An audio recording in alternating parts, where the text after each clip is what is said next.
বুঝা দিলেন একজন ইমানদারের কাছে আল্লাহ ব্যতীত আর কারো ভয় তার অন্তরে। ইমানদারের কাছে ভয় শুধু আল্লাহ,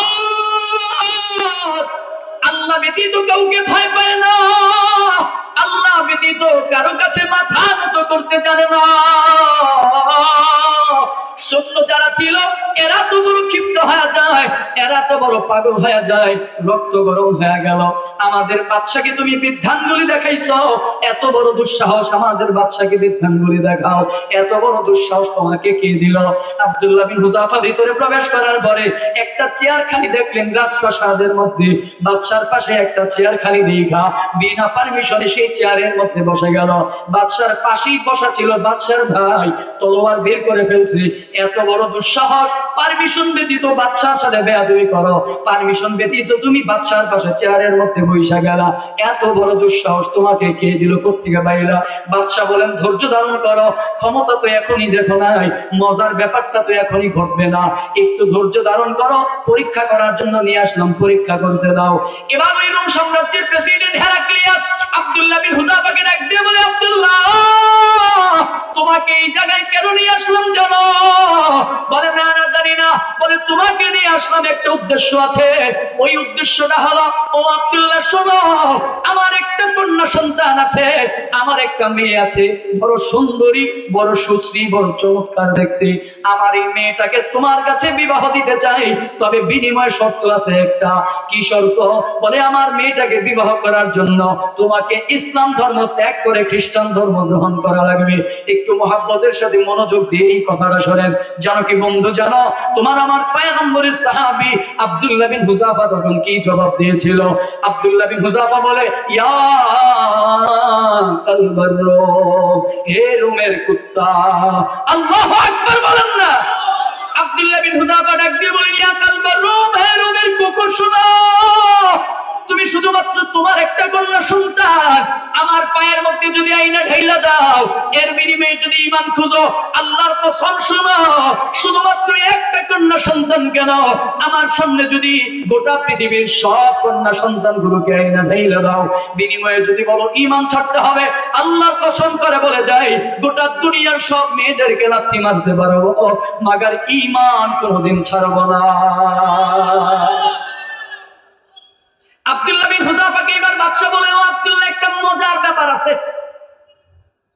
বলে একটা মজার ব্যাপার আছে। কি মজার ব্যাপার? বলে মজার ব্যাপার হলো আমার আর কোনো সন্তান নাই, একটা মাত্র সন্তান, আমার আর কোনো ছেলেও নাই, আর কোনো মেয়েও নাই, একটাই মাত্র কন্যা সন্তান।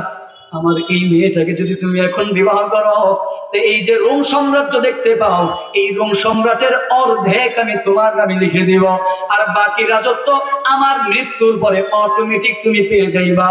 তার মানে তুমি যদি আমার মেয়েটাকে বিবাহ করো, একে তো সুন্দরী মেয়ে পাইবা, আর এক তুমি এই রোম সাম্রাজ্যের ক্ষমতা পাইবা, বাদশা হয়ে যাইবা। তবে বিনিময় শর্ত হলো ঈমান ছেড়ে দিতে হবে, মুসলমান ধর্ম থেকে ত্যাগ হওয়া লাগবে। জানো কি বন্ধু, জানো?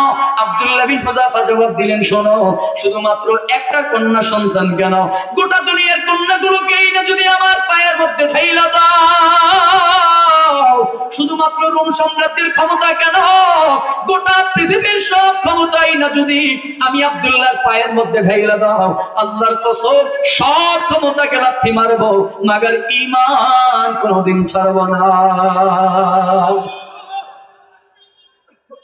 বাদশা হেরাক্লিয়াস বলে, আব্দুল্লাহকে যেহেতু লোভ দেখায় কন্ট্রোল করতে পারলাম না। ও বন্ধু আমার, জানো পুরুষ মানুষের কাছে ক্ষমতার লোভটা সামলানো বড় কঠিন, টাকার লোভটা সামলানো বড় কঠিন, কিন্তু নারীর লোভ সামলানো বড় সহজ। টাকার লোভটা সামলানো সহজ, কিন্তু নারীর লোভটা সামলানো বড় কঠিন। হ্যাঁ, আব্দুল্লাহ বিন হুযাফাকে হেরাক্লিয়াস বলতেছে, এর যেহেতু লোভ দেখায় কন্ট্রোল করতে পারি না, একটা কাজ করো, এবার ভয় দেখা।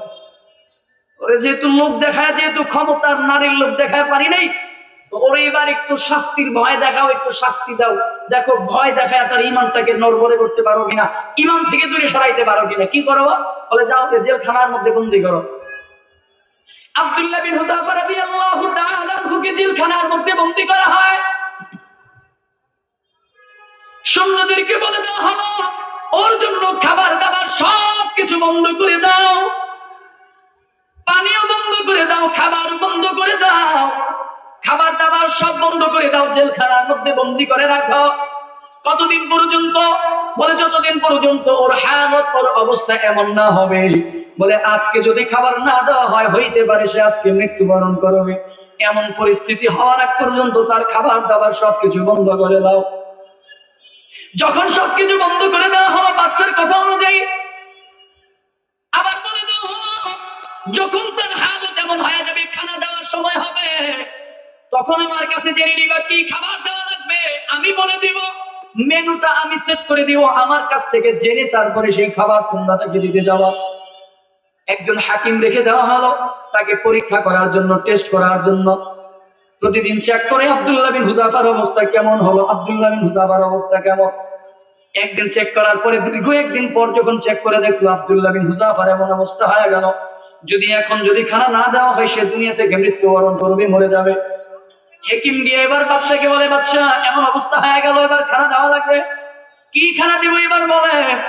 বাদশা বলেন, সে যেহেতু মুসলমান, ওদের ধর্মে শূকরের গোশত খাওয়া হারাম, ওদের ধর্মে মদের পানিটা পান করা হারাম। যাও দেখো এই কঠিন মুহূর্তে তাকে শূকরের গোশত আর মদের পানি দিয়ে তার ঈমানটাকে দুর্বল করতে পারো কিনা। যেই কথা সেই কাজ, তার সামনে নিয়ে প্রেজেন্ট করা হলো শূকরের গোশত আর মদের পানি। বলা হয়, আব্দুল্লাহ নাও নাও, দীর্ঘদিন পর্যন্ত খাবার খাওয়া নাই, এই নাও তোমার জন্য খাবার নিয়ে আসা হলো। এই যে খাবারটা দেখতেছো, এই গোশতটা হলো শূকরের গোশত, এই পানিটা হলো মদের পানি, এই খাবারটা খেয়ে তুমি তোমার জীবনটাকে বাঁচাও। জানো কি বন্ধু, জানো আব্দুল্লাহ বিন হুযাফা কি করেছিল জানো? আব্দুল্লাহ বিন হুযাফা রাদিয়াল্লাহু তাআলা আনহু লাঠি দিয়ে খাবারটাকে দূরে সরাইয়া ডাক দিয়া বলে, ওরে বেঈমানের দল,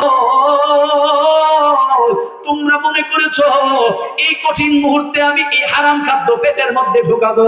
আল্লাহর কসম, প্রয়োজনে খাবার না খাইতে খাইতে শাহাদাতের সুধা পান করবো, কিন্তু তারপরেও কোনোদিন এই পেটের মধ্যে হারাম ঢুকাবো না।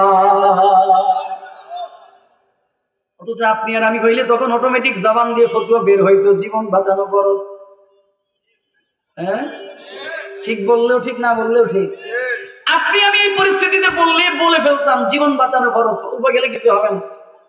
আরে জীবন বাঁচানো ফরজ, এই পরিস্থিতিতে আসার আগে ওই পরিস্থিতি তো অনেক দূরের কথা, বর্তমান অবস্থা দেখেন না, বরঞ্চ হারামটাকে আমরা আরো আরাম মনে করে পেটের মধ্যে ঢুকাই, কথা কয় না? বরঞ্চ ওই পরিস্থিতি তো অনেক দূরের ব্যাপার। আপনি আমি ইমানদার দাবি করে আপনার আমার হালত কেমন, বলে বরঞ্চ হারামটাকে আরাম মনে করে পেটের মধ্যে আরো ঢুকাই। হ্যাঁ, সুদ খাই কেমনে, বলে সুদ এটা হারাম না, বলে এটা আরাম, এটা খাও, এটা আরাম। ঘুষ খাই কেমনে, বলে এটা হারাম না, এটা আরাম।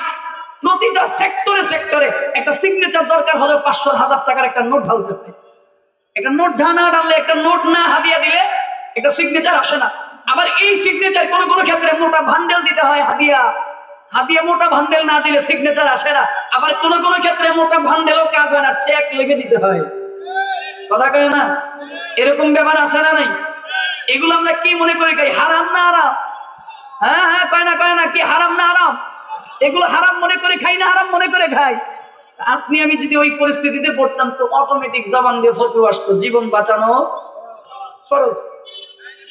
এই জন্য বলা হয়ে থাকে, কারো ইমানের দাম 10 টাকা, কারো ইমানের দাম 100 টাকা, কারো ইমানের দাম 1000 টাকা, আবার কারো ইমানের দাম লাখ টাকা। তবে আলহামদুলিল্লাহ জমিনে এমন কিছু আল্লাহর গোলাম আছে যাদের সামনে দুনিয়ার ক্ষমতা না ঢাইলা দিলেও এরা কখনো এদের ইমানটাকে এরা বিক্রি করে না। এদের কাছে ক্ষমতার পাওয়ার আইনা ঢাইলা দিলেও এরা নারী নেতৃত্বের নিচে যায় না, এরা হারামের সাথে যায় না। যারা শরীয়ত আইনে বিশ্বাস করে না, এদের কাছে কখনো উলামায়ে কেরাম মাথা নত করতে পারে না। যারা শরীয়ত আইনের কথায়, যারা দোহাই দিয়ে যারা ক্ষমতায় যেতে চায়, হ্যাঁ, উলামায়ে কেরাম কখনো যারা শরীয়ত আইনে বিশ্বাস করে না, এই উলামায়ে কেরাম কখনো তাদের সাথে কখনো ঐক্যমত থাকতে পারে না। এই জন্য বলা হয়ে থাকে ইমানের দাম 10 টাকা, 1000 টাকা বা লাখ টাকা। কারো ইমান বিক্রি হয়ে যায় লাখ টাকায়, কারো ইমান বিক্রি হয়ে যায় ক্ষমতার লোভে, 2-4টা 5টা 10টা আসনের লোভে ইমান বিক্রি হয়ে যায়। এই জন্য সাবধানতা অবলম্বন করতে হবে। রাজি আছেন না নাই? রাগ করতেছেন? ইমান বিক্রি করার সময় সামনে আসতেছে। আর কয়টা দিন পরে 1000 টাকার বিনিময়ে মাথা বিক্রি হয়ে যাবে, 2000 টাকার বিনিময়ে পরিবারের মাথা বিক্রি হয়ে যাবে, 5000 টাকার বিনিময়ে পুরো ফ্যামিলিটা বিক্রি হয়ে যাবে। বুঝে শুনে কারবার করবেন, বুঝে শুনে কারবার করবেন, বুঝে শুনে কারবার করেন। কেন? সিম্পল বলে যায়, আল্লাহর কসম কান ধরে বলি, আল্লাহর কসম আমি কোন দলের কথা বলি না, আমি আওয়ামী লীগের কথা বলি না, বিএনপির কথা বলছি না, জামাতের কথা বলছি না, চরমনের কথা বলি না, খেলাফতের কথা বলছি না, হেফাজতের কথা বলি না। তবে আপনাদেরকে সতর্কতার জন্য বলে যাই, আপনি যাকে নির্বাচিত করবেন, কি মনে হয় চরমনাই নির্বাচিত হয়ে গেলে কি মনে হয় গ্যারান্টি দিতে পারবেন দুর্নীতি করবে না? কথা কয় না? জামাতকে ভোট দিলেন নির্বাচিত হওয়ার পরে দুর্নীতি করবে না, গ্যারান্টি দিতে পারবেন? বিএনপিকে ভোট দিলেন নির্বাচিত হওয়ার পরে দুর্নীতি করবে না, গ্যারান্টি দিতে পারবেন? কিন্তু আফসোসের ব্যাপার হলো, আপনি যাকে নির্বাচিত করলেন উনি যদি একটা গুনাহ করে, একটা দুর্নীতি করে, ওই এক গুনাহের কারণে আপনি ভোট দেওয়ার কারণে আপনার আমলনামায় অর্ধেক গুনাহ আসবে।